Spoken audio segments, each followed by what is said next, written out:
If I had known how much work it is and how complicated to establish an exhibition in my home, I wonder if I had dared. But now, with great help of my husband, I did it. And I'm very proud to show you around. Come on with me.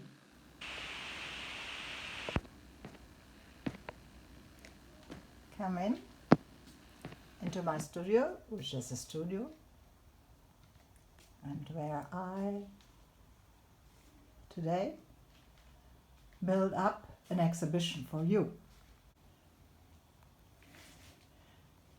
Who did it all?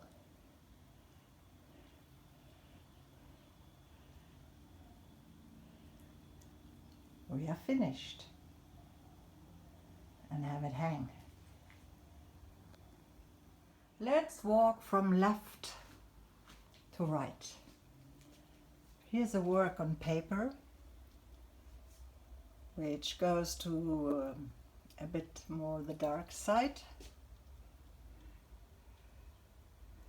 and I had fun to paint it because I got very angry this kind of painting, and I made it very dark, and in the end something evolved which I now like because it's rather strong and very decisive. We see some water movements, also a work on paper, that very loose work with a tendency only to use blue and green. Some of my small paintings which I very much like. On the left you see them together. On the left hand side you have the ponds, pond 1 and pond 2.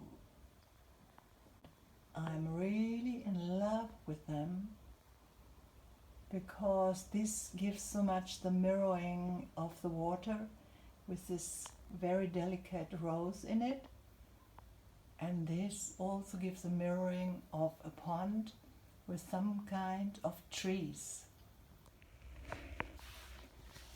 I very much like these two, which are in a way minimalistic.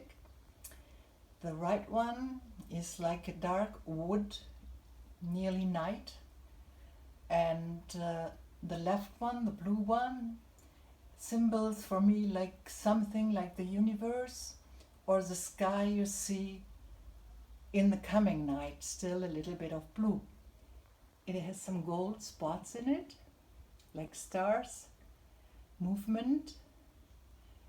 And this one is very untypical for me because it's made with oil color. I'm normally an acrylic painter, and I have difficulties to work with oil because I work very fast, and oil colors do dry very slowly. I love this couple because it has such a calm atmosphere. For my studio, I choose a lot of blue, turquoise and yellow colors. A friend of mine said, "Please explain why did you choose these paintings?" I wanted to give a summerly feeling, and you see the centerpiece here on this wall is called On the Beach, and in the center are these blue sun umbrellas. I love these colors. We have a lot of this color here on the beach. And it also reminds me to holidays I had on the Isla de Elba. On the right quarter up there, you also can see a little dessin. It's going away now, which was a lady lying on the beach with which I started this painting. Underneath, there is this seascape, and in very clear turquoise colors that reflect the freshness and also the transparency of the sea. Sometimes our Mediterranean looks like this, but very often it's the Atlantic. And to the right side, you can see an abandoned house which I saw near Tarifa. I love abandoned houses because they tell so many stories. You see the history and how time goes by. I like it because it's like a history book. The next two paintings, also kind of a couple, refer more to the world of mountains, and you can even see a little bit of the mountains in there. I call them Red Moon Serenade. What is fascinating about the right one, which has more natural elements in it, is the yellow oil stick that is on top of it.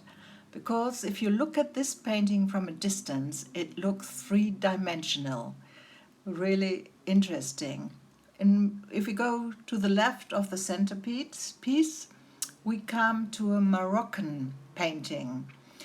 I did it shortly after we had been to Morocco, and I was really overly fascinated by the colors you see there, especially, of course, in the markets and all the wonderful products they do.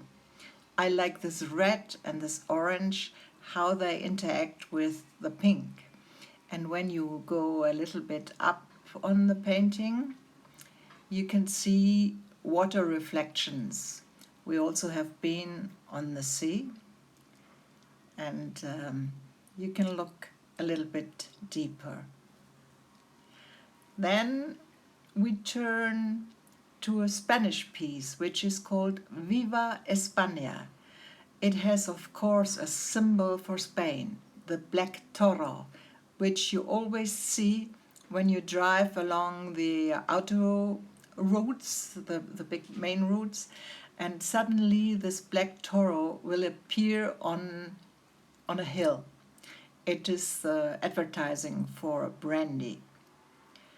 And here we have a seascape as well, and underneath another small painting which also reminds of water, and I especially like the contrast between turquoise and red, which is really always fascinating, and a little bit of yellow comes in. The painting up there, of course, reminds us of ports, of boats, and as my husband is a sailor, I have got to know quite a lot of boats and watched them reflecting in the water. Last but not least, two paintings over my desk. These are paintings on boards that I painted last year, about 18 or 20, I don't know how many. And 12 of them are in New York in the gallery Safira and Ventura. We took 15 of these paintings to New York in a big suitcase. But when I saw them all laid out on the floor of the gallery, I took 3 and took them home. I could not separate. I think I mentioned in the beginning how much work it is to establish such an exhibition, and to film it and cut it even more. But we are finished now with the studio, and now we can go downstairs to the living room area. Come on, let's go.